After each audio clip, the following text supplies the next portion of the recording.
y precisamente hablemos de ese tema, porque el asesinato de César Nieto Paucar, un hábil mecánico y un apasionado ajedrecista, nos enrostra una realidad que francamente es pavorosa, la facilidad con la que hoy en el Perú, en Lima, se puede contratar los servicios de un asesino a sueldo, porque eso es lo que sospecha la policía que ha pasado aquí, no un ajuste de cuentas, sino familiares que están detrás de este asesinato y para lo cual contrataron a un sicario, porque de por medio está la disputa del taller de propiedad de César Nieto y que está la disputa judicial de este taller con su padre y con su hermano. La historia del taller se remonta a la época en que sus padres le cedieron un terreno a César donde él levantó este negocio, porque había estudiado mecánica y lo que hizo fue proponerle a Fidel, a su papá, y a Heraclio, su hermano, trabajar juntos en el taller, pero todos los gastos corrientes, todos los gastos fijos los asumía César. Con la muerte de su mamá, su padre le revela a César que él no era su hijo. No eres mi hijo, y a partir de esa revelación dice que la relación se vuelve muy tóxica, muy tirante. Tan es así que César grabó todos esos enfrentamientos muy violentos, lo va a ver esta noche, muy violentos que tenía con su padre, y los guardaba para tener sustento para la demanda de impugnación de paternidad, pidiendo además una prueba de ADN que le ayudara a frenar la arremetida de su padre y de su hermano, que no solamente estaban saboteándole el negocio, sino que estaban amenazándolo de muerte para quedarse con el taller. 20 días antes de que sea convocado para someterse a la prueba de ADN, César es asesinado frente al taller. Adentro estaban su padre y su hermano, y van a ver, entonces es tan estremecedor, tan escalofriante, a partes iguales, el hecho criminal en sí, como la reacción de su padre y de su hermano al verlo tendido y muerto sobre la acera. Y es por eso que la policía sospecha que ellos estarían detrás de este crimen. Angélica Villegas. Madre, qué pesado. Un hombre se acerca entre la multitud a ver el cuerpo de su hijo mayor, quien yace frente al taller que se disputaban al ser asesinado de 3 disparos en el cuerpo. Se ha tratado de un macabro encargo, pero en este video llama la atención de los deudos que Heraclio Nieto, el padre de la víctima, parece no inmutarse ante tamaña escena. Pero al percatarse de la conmoción que experimenta el resto de la población, osa inclinarse al cuerpo de su hijo para verificar si aún está con vida. A ver si tiene pulso. Será cuestión de días para que un par de audios y documentos encontrados por la hija y esposa de la víctima las lleven a asegurar que el padre Heraclio Nieto y su hermano menor Fidel estarían involucrados en su muerte al haber protagonizado una peligrosa disputa familiar por el taller en el que trabajaban con la víctima. San Juan de Miraflores, meses antes de un crimen. César Nieto Paucar, entre chistes y bailes, celebraba sin sus padres y hermanos el cumpleaños número 50 de su esposa Adela, la mujer con la que tenía 30 años y 2 hijos. El padre de familia había construido su hogar con el fruto de su trabajo como mecánico en el taller familiar. Hace más de 30 años, este lugar era un terreno de más de 120 metros cuadrados que don Heraclio Nieto y su esposa deciden entregarle como regalo a su hijo César, quien decide construir lo que ustedes observan, un taller en el que se asocia con su padre Heraclio y con su hermano Fidel. Hasta ahí todo transcurría en perfecta normalidad. Esa asociación involucraba que los 3 iban a compartir los gastos que este lugar generara. Mi abuelo trabajaba en otro lugar. Cuando mi papá le llama a trabajar fue también por parte de su mamá. Su mamá es quien le dice, tienen que trabajar los 3 por ser los 3 hombres de la casa, ¿no? ¿Cómo transcurría todos los primeros días una vez que ellos se asocian? Bueno, al principio podría decirte que todo estaría bien, ¿no? Es decir, nunca ha habido un trato muy amical entre mi papá y mi abuelo, ¿no? ¿Había un acuerdo en el marco de esa asociación? Okay. Acuerdo legal nunca hubo. En un principio mi papá siempre me dijo que iban a pagar todos por igual. Es decir, agua, luz, suministros, autovalú, algunas cosas para equipar, ¿no? Porque todas las máquinas de aquí están valorizadas en más de $10.000. Todos trabajaban con lo poco que se podía sacar, con lo poco que tenían aquí, con las pocas máquinas que se podían encontrar en ese momento. En el álbum de los Nieto Pauca, el retrato de los 6 hijos que tuvieron don Heráclito y su esposa registraba aparentemente una familia unida, pero movida por la violencia familiar, de acuerdo a la hija de César, mientras observa estas fotos de sus parientes. Él es mi abuelo. No sé dónde se fue esa sonrisa y esa forma que tenía, o quizás nunca existió. Mi papá me platicaba que su papá muchas veces se dirigía hacia ellos con insultos. Incluso mi abuela fue agredida muchas veces, porque mi abuelo fue agresivo, llegaba a la casa borracho. Mi papá, por ser el mayor, me contaba eso porque tenía muy claro ese recuerdo. Acá sale mi abuela también y es Fidel, es el padrino, y Mariluz es la madrina de mi hermano. Creo que se olvidaron también de que eran padrinos. Esta foto de aquí, cuando yo recién habré tenido meses de nacida, es el taller de mi papá. Está mi papá cargándome. Acá está Fidel y esa soy yo. Ahí te cargaba el hombre al que tú denuncias hoy haber asesinado a su propio hermano. Sí, mi tío. Yo creo que esa sonrisa que yo tenía en ese momento hoy ya no está por las razones que yo presenté, ¿no? Él nunca fue lo que dijo. Para mí es un mentiroso. Por momentos, la hija del también profesor de ajedrez y amante del inglés desconoce los lazos de sangre con su abuelo Heraclio y tío Fidel. Eso lo entenderemos después, mientras que la esposa de la víctima nos cuenta que siempre sintió una distancia entre César con su padre y hermanos. ¿Cómo podría describir usted la personalidad de Heraclio, de su suegro? Yo le puedo decir que era muy difícil con él, pero yo he sido muy lejana a ellos. Nunca fui muy cercana, nunca compartí muchas cosas con ellos. Cuando éramos enamorados, peor todavía. O sea, siempre estuvimos nosotros al margen. Y cuando podíamos visitarlo, que a veces César decía, vamos a casa, pero no nos quedábamos a compartir mucho tiempo, ¿no? ¿Por qué siempre se mantuvieron al margen de la familia de Porque él tu esposo? decía que no tenía mucha, digamos, mucha confianza con su papá, no podía hablar de muchos temas. Lo que él siempre ha sido un protector de su madre.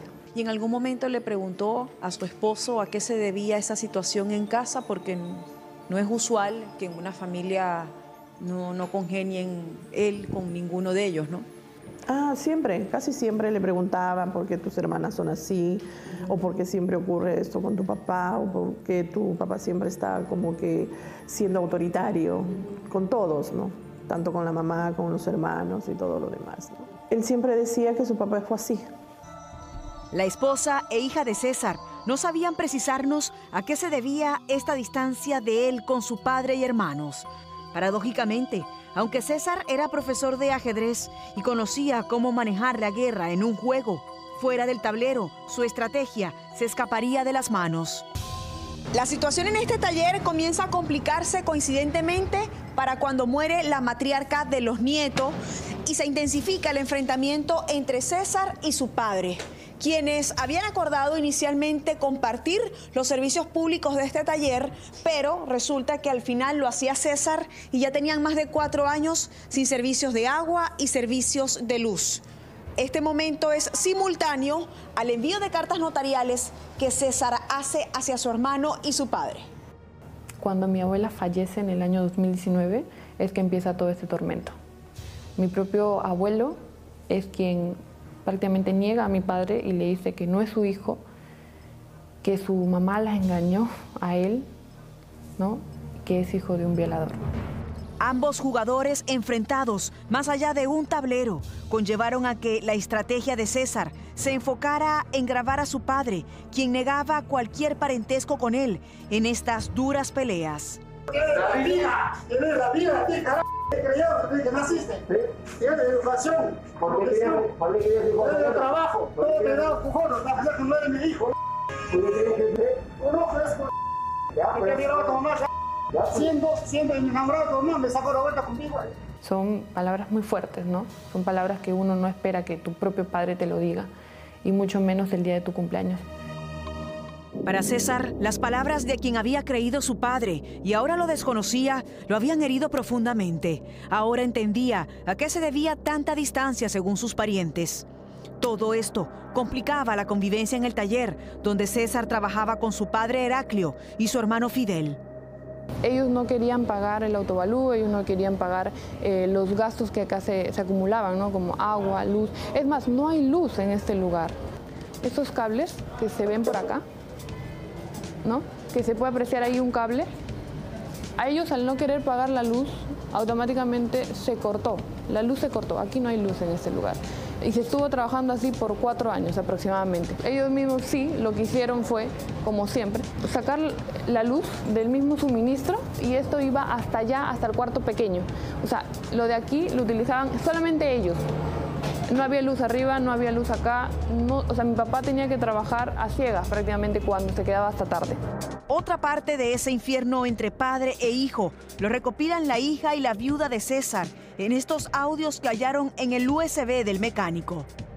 ¿Tú crees que es el dueño que lo gate bien cojudo? ¿Sí? No me digas. Ese cara duro. Para empezar, trátame con respeto. Si tú hubieras pagado de una manera correcta, las cosas hubieran sido distintas. ¿Qué has invertido acá? Si usted hubiera actuado de la manera correcta, yo no le estoy faltando respeto, dejen de insultarme. Ese de mierda, allá tu local trabaja, no sabes, conchudo. ¿Qué has invertido todo? ¿Dentro de eso? ¿Tienes papel? Conchudo y mierda. ¿Tienes un documento?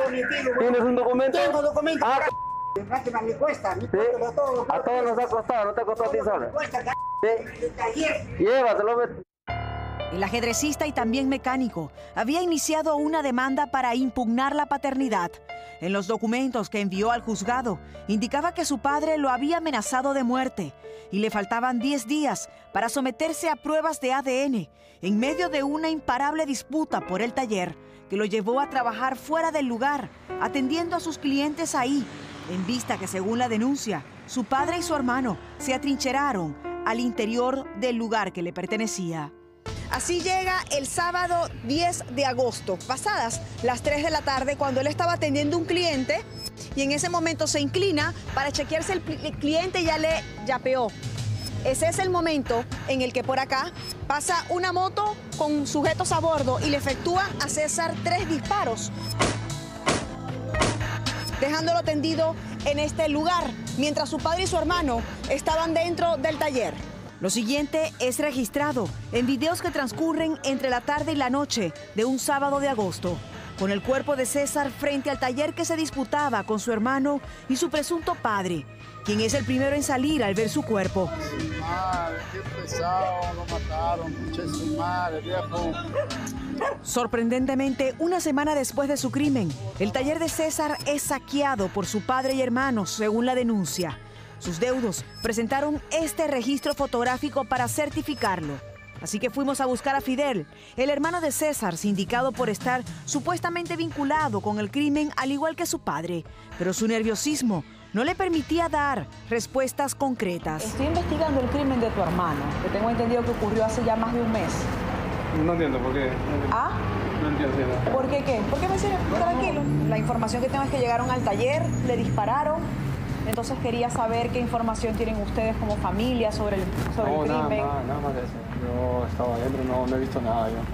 Ya se ha dejado cargo de la... ¿Tú estabas adentro cuando ocurrió el crimen? Yo estoy entrando a la investigación de la policía nomás. ¿Y se escucharon que los disparos? Nada más. Pero tengo la información, porque recibimos los documentos al correo, por eso te vine a buscar, de que la familia, la esposa de él y su hija ya habían dicho que tú y tu padre lo habían amenazado de muerte. Eso ahí, ¿cómo se llama? Conversar con la señora, con mi cuñada, hemos conversado por eso.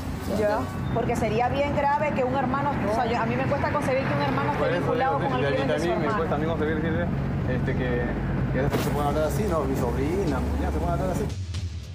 Los últimos días de su vida, César se cambió de apellido en las redes sociales mientras esperaba una prueba de ADN. A un mes de su crimen, hay 2 familias separadas por una presunta muerte por encargo. Hay un antecedente de odio familiar. Así es. Pero ¿podía el odio convertirse en un crimen planificado? Sí, de repente que sí, ¿por qué no? Porque llevado por la ambición. O sea, es un taller donde te da dinero. Entonces, de repente ellos querían sacarlo del predio pero como ya no se podía con cartas notariales que él les mandaba, y todas las hermanas coaccionaban a él para que él firme un documento donde le regresa el predio al papá. Pero él no podía hacer eso porque es dueño de ese taller. Los audios presentados ya han sido consignados a la policía, que deberá citar al padre y hermano de la víctima a fin de conocer en qué momento los lazos de sangre se olvidaron para darle paso al dinero y si es que eso pudo llegar al extremo de acabar con una vida.